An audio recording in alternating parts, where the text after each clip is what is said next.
Salut tout le monde, soyez les bienvenus sur la chaîne du Pauvre Fou pour une nouvelle vidéo du Petit Collectionneur. Aujourd'hui, je vous propose un format un peu particulier où je vais vous demander de me faire part de la figurine la plus rare de votre collection. Je précise d'emblée que si vous ne collectionnez que du Senseiya, que des Mythclose, la vidéo ne s'adresse pas à vous, car j'espère ratisser un peu plus large. Idéalement, vous devriez, pour rentrer en ligne de compte dans le cadre de cette vidéo, collectionner 3 à 4 gammes différentes. Voilà, pour bien faire. Bon, je précise ça car jusqu'à il y a peu, la chaîne était majoritairement centrée sur Senseiya et du coup, l'essentiel de mon public est issu de la commune Senseiya. Alors, qu'est-ce que j'entends par figurine rare?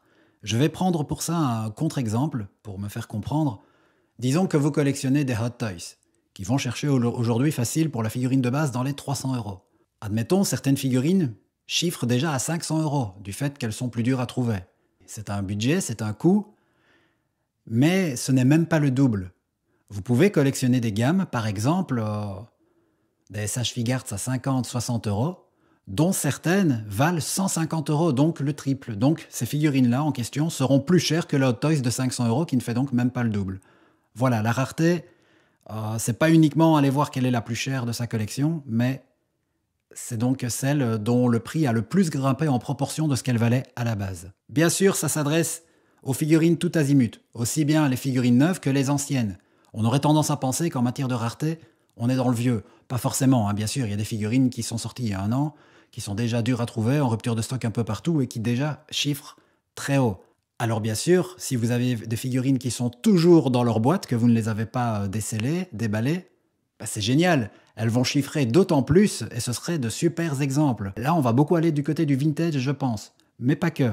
Comment voulez-vous vous manifester, vous allez me demander? Eh bien, tout simplement dans les commentaires, c'est pas un concours, c'est pas des questions où il faut donner une réponse et où on peut pas copier sur le voisin, donc si vous voulez que ce soit public, ça l'est.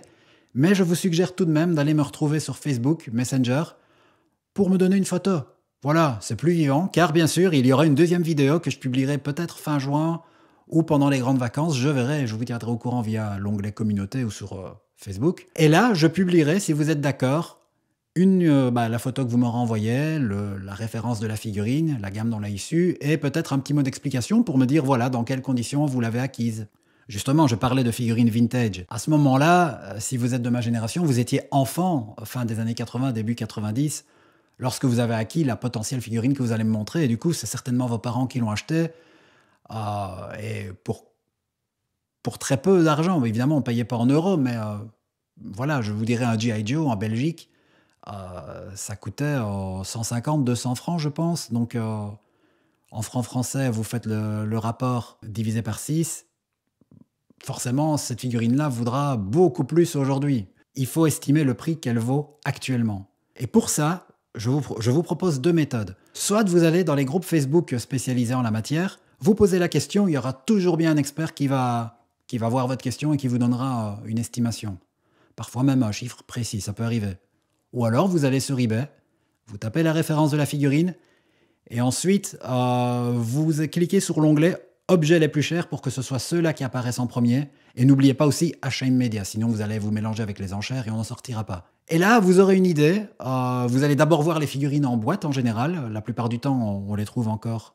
On trouve encore des gens qui vendent les figurines dans leur boîte scellée. Et ensuite, ça va descendre jusqu'aux figurines déballées avec la boîte, mais la figurine donc à l'extérieur de la boîte, et puis des figurines sans boîte, et puis incomplètes, et jusqu'à tomber sur des figurines même en mauvais état, etc.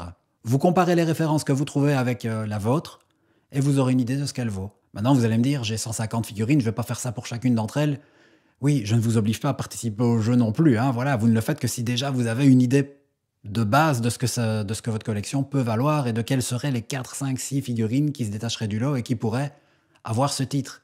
Ça va de soi. Bien sûr, la deuxième vidéo n'existera que si j'ai eu un minimum de réponses. Si vous n'êtes que 3 à m'avoir envoyé votre référence, bah, oui, ou peut-être que je le ferai quand même, je ne sais pas, mais ce serait bien qu'il y ait un petit peu de chiffres, que vous soyez au moins une dizaine, et voir un peu ce qui ressort, voir vers où vous collectionnez, quelles sont les franchises qui vous intéressent le plus, qu'est-ce que vous avez arrivé à dégoter. N'oubliez pas de me préciser donc comment vous l'avez eu. Achat de papa et maman quand vous étiez petit, ou vous, lors d'un salon, ou sur eBay, vous avez craqué, vous avez fait une folie, ou vous l'avez acheté à la base dans une boutique de manière tout à fait régulière, et elle a pris du galon avec le temps, tout simplement. Voilà, ce serait intéressant de voir un peu les tendances qui se dégagent selon les critères. Je pense que j'ai tout dit. Si vous avez des questions dans les commentaires, n'hésitez pas. Je vous dis à très bientôt pour une prochaine vidéo. Ce sera normalement de nouveau une review de figurines. Je vous remercie de m'avoir suivi et donc à très bientôt les amis. Ciao!